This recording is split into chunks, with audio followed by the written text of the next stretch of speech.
শীতে রোদ উঠতে না উঠতেই মংলার পশুর নদী দিয়ে সারি সারি নৌযান বয়ে চলেছে সুন্দরবনের দিকে।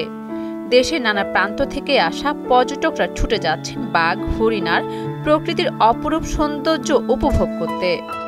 মংলার পশুর নদী থেকে পর্যটন নিয়ে এইভাবে ভেসে যাচ্ছে সারি সারি নৌযান।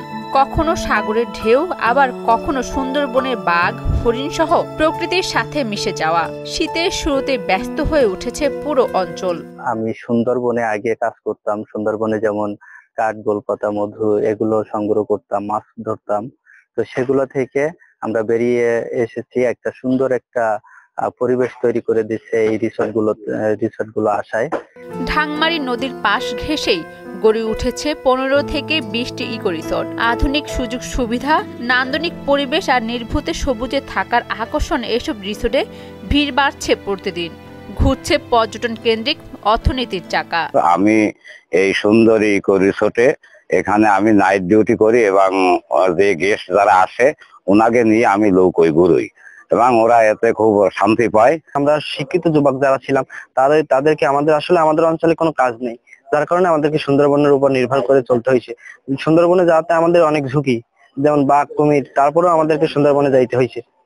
কি করবো, পেটের দায়ে যাইতে হয়েছে। আর এই সুন্দরবনে ইকো রিসোর্ট গুলো গড়ে ওঠাতে আমরা অনেক কর্মসংস্থান পেয়েছি। আমাদের এলাকার শত শত যুবক এখানে কাজ করতেছে। একসময় সুন্দরবনে পর্যটক এলেও ছিল না আধুনিক আবাসনের ব্যবস্থা। রাত্রি যাপনের ব্যবস্থা না থাকায় দিনেই ফিরতে হতো। রিসোর্টগুলো সেই ভোগান্তি কমিয়েছে। স্থানীয়দের জন্য যেমন তৈরি হয়েছে বিকল্প কর্মসংস্থান, তেমনি গ্রামীণ অর্থনীতিতেও এসেছে নতুন গতি। এই রিসোর্ট আসার থেকে আমি সুন্দরবন ছেড়ে এই রিসোর্টে কাজ করি এবং এই রিসোর্টে যে মুনাফা দেয় তাতে আমার সংসার চলে যায়। দিনমজুরির কাজে যেতাম, এখন এই রিসোর্ট হয়ে, আমাদের এলাকাতে রিসোর্ট হয়ে আমাদের আর ওই দূরে ইনকামের জন্য যাওয়া লাগে না। রিসোর্ট উদ্যোক্তারা বলছেন, সঠিক পরিকল্পনা ও ব্যবস্থাপনা থাকলে এ খাত আরো সমৃদ্ধ হবে। এই রিসোর্টের পরিচালক বলেন, বনের ওপর নির্ভরশীল মানুষের বিকল্প কর্মসংস্থান তৈরি হয়েছে। পর্যটন শিল্প স্থানীয় অর্থনীতিকে এগিয়ে নিচ্ছে। প্রতিদিন যে কার্যক্রম চলে, যেমন হচ্ছে আমাদের সুন্দর ইকো রিসোর্টের 17 জন স্টাফ, 17 স্টাফের পাশাপাশি আমাদের এডিশন পর্ব চলে, যেমন হচ্ছে বিভিন্ন মেরামত পর্ব চলে। মেরামত পর্বে সেখানে 7 দিন অটোমেটিক কাজ করতে থাকে। এ সবকিছু মিলিয়ে অনেক কর্মসংস্থান এখানে সৃষ্টি হয়েছে। রিসোর্ট কর্তৃপক্ষ জানায়, তাদের লক্ষ্য পরিবেশ বান্ধব রিসোর্ট পরিচালনা করা। নীতিমালার মাধ্যমে এগোতে পারলে এই খাত অনেক দূর যেতে পারবে। বন বিভাগ বলছে, নিয়ম মেনে রিসোর্ট পরিচালনা করা গেলে পরিবেশের ক্ষতি কমবে। একই সাথে স্থানীয়দের দীর্ঘদিনের দাবি বিকল্প কর্মসংস্থান বাস্তবায়ন হবে। যেমন ওই এলাকায় আমি দেখছি যে আমাদের অনেক 15-20টা রিসোর্ট হয়েছে। এই 15-20টা রিসোর্টে কিন্তু বাইরের লোক এসে কাজ করে না। ওই লাগো, অর্থাৎ ওখানে একেবারে হত দরিদ্র যারা আছে, যারা একেবারে দিন আনে দিন খায়, ওরাই কিন্তু ওখানে সাপোর্ট দিচ্ছে।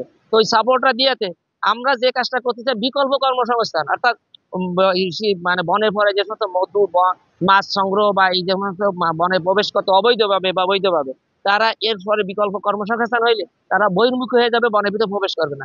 তবে পরিবেশবিদরা বলছেন, যদি কংক্রিটের জঞ্জাল তৈরি হয় তাহলে এই উদ্যোগ পরিবেশের জন্য হুমকি হয়ে দাঁড়াতে পারে। সুন্দরবন কেন্দ্রিক ইকোট্যুরিজম আস্তে আস্তে জনপ্রিয় হয়ে উঠছে। এতে অনেক মানুষের কর্মসংস্থান হচ্ছে এবং এই শিল্পের সঙ্গে যারা জড়িত আছে তারাও আর্থিকভাবে লাভবান হচ্ছে।